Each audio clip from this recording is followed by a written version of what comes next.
Cette 55e édition du Salon du Bourget fait aussi la part belle à l'espace, un secteur en profonde mutation sous l'impulsion de très jeunes entreprises, des startups spatiales qui vont vite et bousculent les grands groupes. Ce qu'on appelle le New Space représente déjà 10% de l'industrie spatiale française. Marc Dana, Benjamin Safati. Dans cette ancienne base militaire de l'OTAN, un moteur de fusée crache ses flammes pour un futur lanceur conçu et fabriqué en Champagne.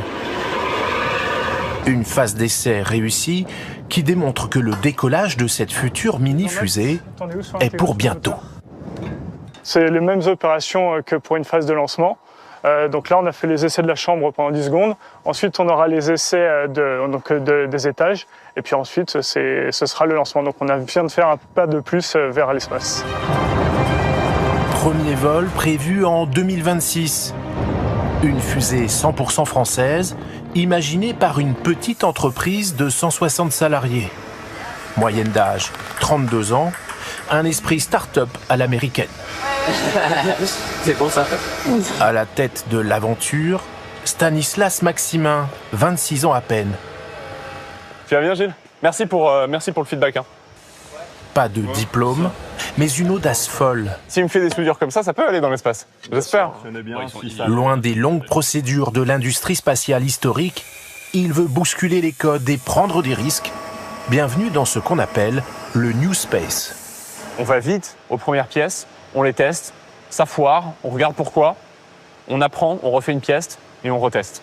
Et c'est réussir à réduire ce temps-là d'itération de plusieurs mois, voire années, à quelques semaines. Soutenue par les agences spatiales françaises et européennes, la start-up a levé 70 millions d'euros en 5 ans. 10 lancements ont déjà été vendus, mais ici, pour tout le monde, ce n'est qu'un début. Ici, on est sur un site pilote. On teste toutes les technologies, on confirme qu'elles sont faisables, on fera la première fusée ici, mais à terme, et ce qu'on cherche à avoir, nous, c'est une fusée compétitive pour pouvoir en lancer 50 par an, c'est-à-dire une par semaine. Un mini-lanceur pour déposer à basse orbite des mini-satellites, parfois à peine plus grands qu'une boîte à chaussures. Certains sont conçus ici à Toulouse dans cette autre start-up. Pour son patron de 34 ans, les mini-satellites, c'est le marché de demain. Ça nous permet de faire des satellites qui sont moins chers à produire et aussi moins chers à lancer.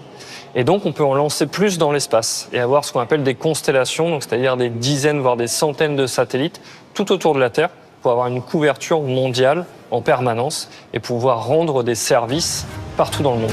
Objectif, produire un satellite par semaine d'ici 2 ans.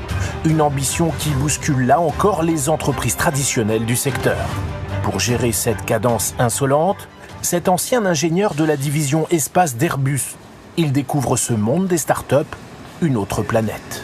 La capacité d'action, la capacité d'injecter finalement une vision, la capacité d'aller très vite sur certains éléments, c'est une des forces finalement des petites structures qui nous permet de développer des produits dans des temps records. Les missions de ces mini-satellites sont multiples.